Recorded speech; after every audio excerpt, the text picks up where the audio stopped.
Hey guys, Cam315 back at it with another video for you guys, and I'm back with an anime series review for you guys as some of these animes for spring of anime 2023, they're starting to wind down as we get into the summer of anime 2023, which funny enough, out where I live, it hasn't exactly been summer weather, but it is what it is. There's sun outside right now, but I'll take it. But you know, if you watched my what I will watch for summer of anime 2023 video, I did a video about that, as well as I also added the factor of looking back at the previous season, which was spring of anime 2023, and I just went back, looked through it, and said, okay, what are some animes that I kind of initially, now that after I watch and pick up, do I regret reviewing on a weekly basis to where I can't talk about it anymore and I have to wait till either maybe a season 2 comes out or something. And one of those shows I highlighted was The Dangers in My Heart. Now, for people who don't really understand the basic premise about The Dangers in My Heart, you follow this guy called Kyotaro, I think Ichikawa, that's his full name, but people call him Ichikawa. And pretty much, he's kind of the shut-in type of guy that is kind of the loner person. And he pretty much, at the show's start, he thinks that the main female character, Anna Yamada, which is pretty much his love interest of the show, he thinks like, oh, she must be having some sort of facade and everything, I'm gonna try to kill her or something. And throughout the 12 episodes of The Dangers in My Heart, you see the bond and the relationship grow between Yamada and Ichikawa. Just Ichikawa in the first couple of episodes, or first few episodes, he watches Yamada from a distance and he questions like, why the hell is she doing this? Why is she doing that? Now, he continues to do this, but he does this later, why she's doing this, why she's doing that. But at that point, he did, and especially near like the tail end of season 1, he gives those comments and everything because he is obviously internally doesn't know what to express her feelings, or she doesn't know how to express her feelings to him, and then he's not really putting, I guess, 2 and 2 together, saying, oh, why is she doing this? She's doing these simple things like sitting next to you. Frickin' in this week's episode, in the finale episode, when they're at the shrine, you know, he has a broken arm, and obviously, I guess in Japanese culture, when they're at the shrine, they pray with 2 hands. But she gets close to him, puts her hand on his hand, and they, in a way, kind of do a prayer together, which I thought was very cute, very adorable.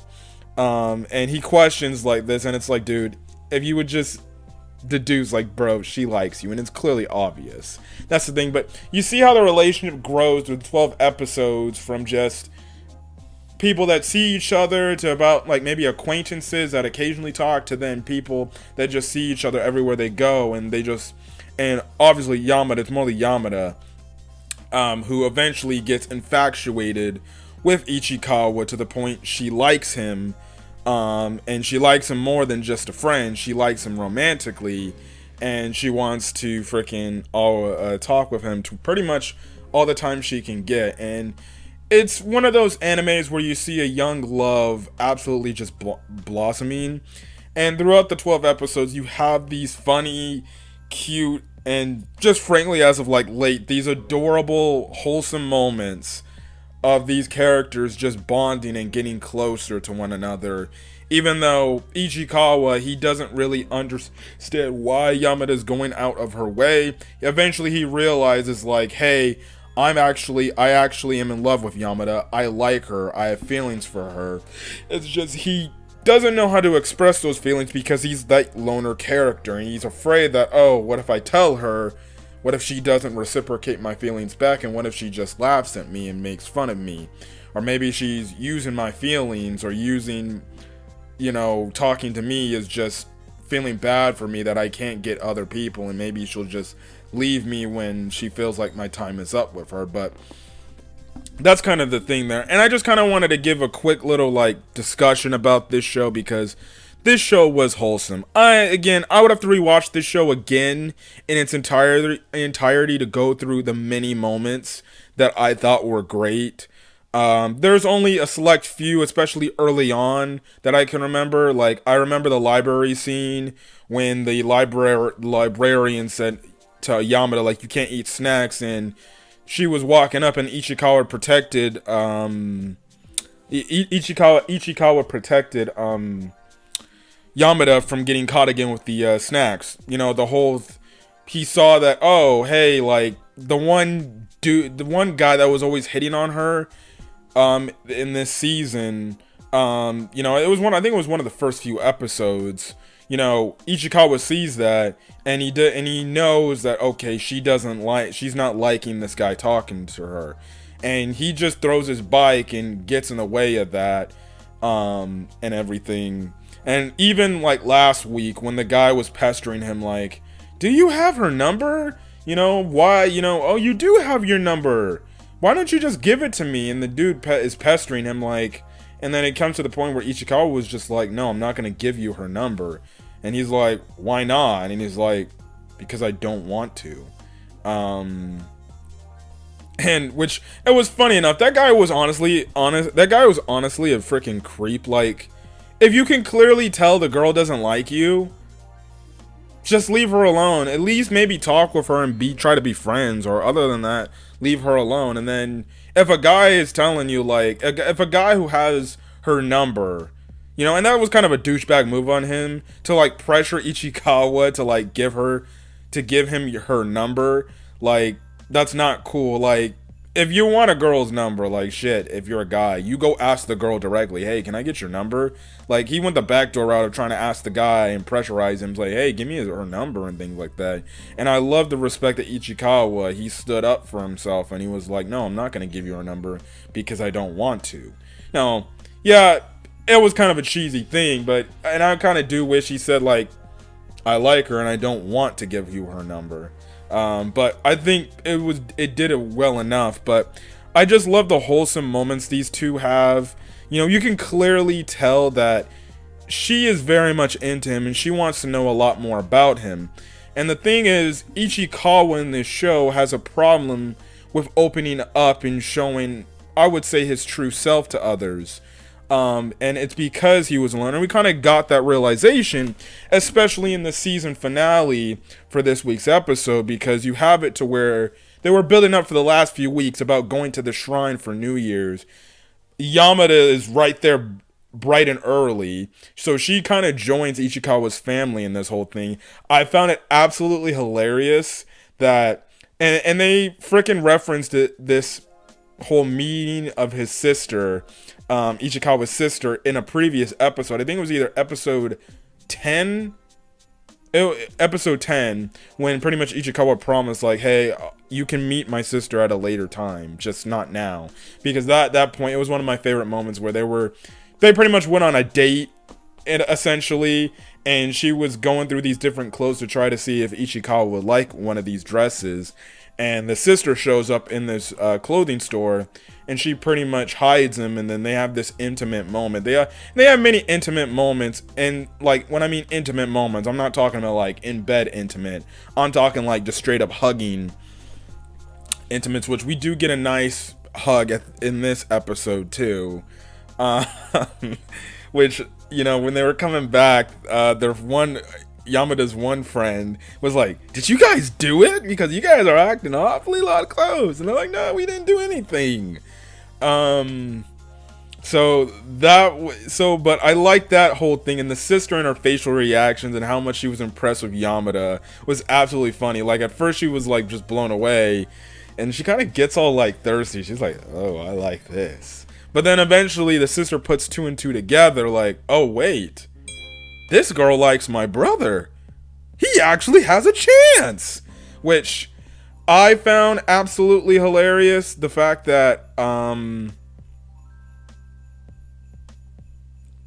it's absolutely like it was absolutely crazy that, you know,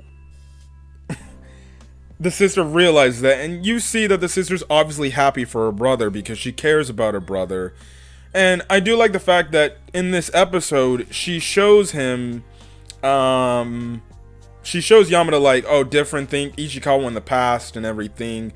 And eventually Ichikawa kind of opens up to Yamada a bit like, oh yeah, these are my old friends and things like that, but they went to private school. And you do get a little bit of a flashback moment where his old friends were like, hey, let's just stay in touch. And I don't know if they, and it seems like Ichikawa never did stay in touch. And the thing is, he started reading those murder novels and stuff like that. And you know, it kind of turned people away. Why? I have no clue. The guy's just reading a book. Why these children would be so, I guess, turned away from the guy. That's kind of the thing. And then you didn't kind of get your typical bed scene where obviously it looks like Yamada's about to pull out something, but I think it was like a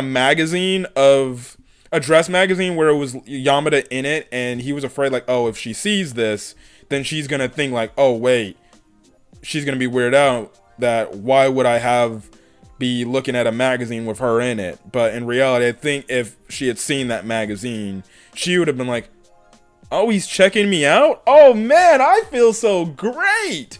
I know for a fact he would have freaking she would have flipped out. She would have been happy because she would have known, oh, he's checking me out by reading this magazine. That's when she would have definitely known like, oh, he likes me.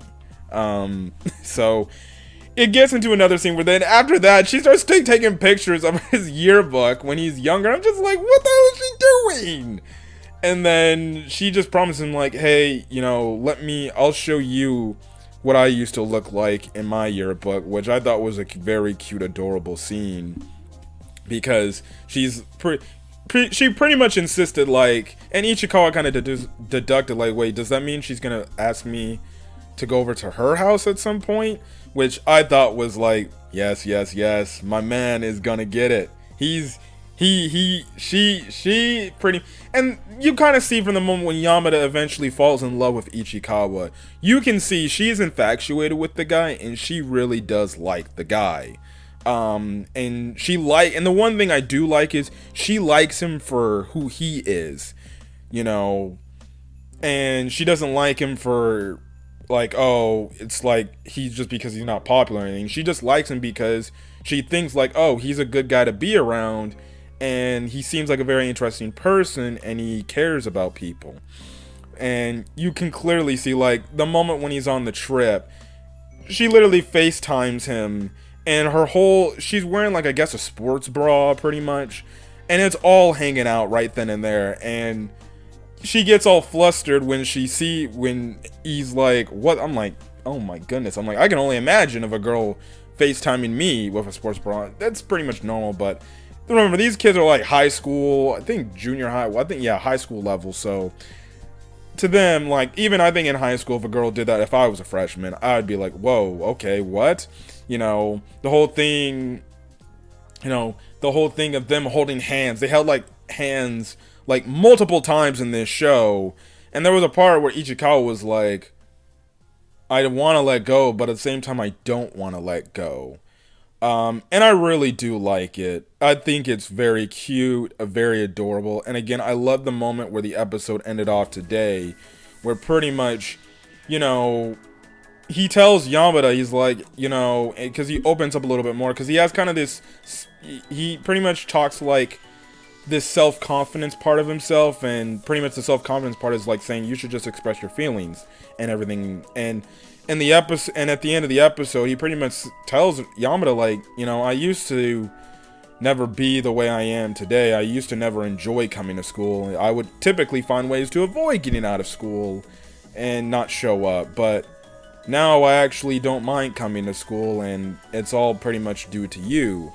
And he pretty much, in a way, he gets pretty emotional, and obviously Yamada realizes that, and you get another nice, embraceful moment where you can actually see the tears in Ichikawa's eyes, because you can clearly see that this girl really helped him and really changed him not to be a better person, but to be a person. But he's just appreciative of the fact that no, she's not messing or toying around with my feelings. She actually wants to be around me. She actually wants to hang out with me. And it kind of goes to show you, like, okay, it seems like maybe he didn't keep in touch with his old friends and everything. You can clearly see the changes that not only Ichikawa had on Yamada, but you can obviously see the changes that Yamada has had on Ichikawa. And I loved that moment. I thought it was really cute of an embrace when he finally pretty much wraps his arm around her as she's hugging him, and he also grabs tightly to her hug too, pretty much saying thank you for being there for me. And I thought it was a nice scene. And you get your comedic scene where they're walking together because they're late, and the friend's like, oh, where were you guys? And they split them, and she's like, something happened that I missed. So yeah, but overall, man, Danger's in My Heart, you know, I loved all the individual moments. I know I didn't go too much into detail, and I did kind of more of the season finale, but this show was very wholesome, very cute, very adorable. I love both the main characters and Yamada and Ichikawa. Yes, they didn't get together by the end of the season, but who knows? We already got confirmation of season 2. This confirmation happened like last week, so in advance, we knew we were getting season 2 of we were getting season 2 of Danger's in My Heart, which honestly, surprisingly enough, shocked me that we were getting a season 2 of this show. I thought it'd be one of those one and done seasons where if there's more content to adapt from the source material, well, you can just go read it and figure out the next story, whatever story. And the way the show kind of ended it off in an open-ended way to where it's like, okay, I would figure these two characters would end up more than likely getting together, and it was nice. And I loved how they ended it where she gives him a snack, but in reality, it's the candy. And the thing with Yamada is she's like kind of she's a person that likes to eat a lot, but the one thing that kind of brought them together when they first met was the candy in the wrapper, which I thought that was a nice, you know, callback to the start of the show. And yeah, and we already got confirmation. I just saw on Twitter like, oh, season 2 of Danger's in My Heart is gonna be coming out early 2024, so winter 2024. We're gonna be getting season 2, and I'm so excited. I'm so happy. This show was really gosh damn cute. Again, I don't want to spoil too much about the show. I know I kind of spoiled the season finale, but if you have not seen Danger's in My Heart, definitely go check it out.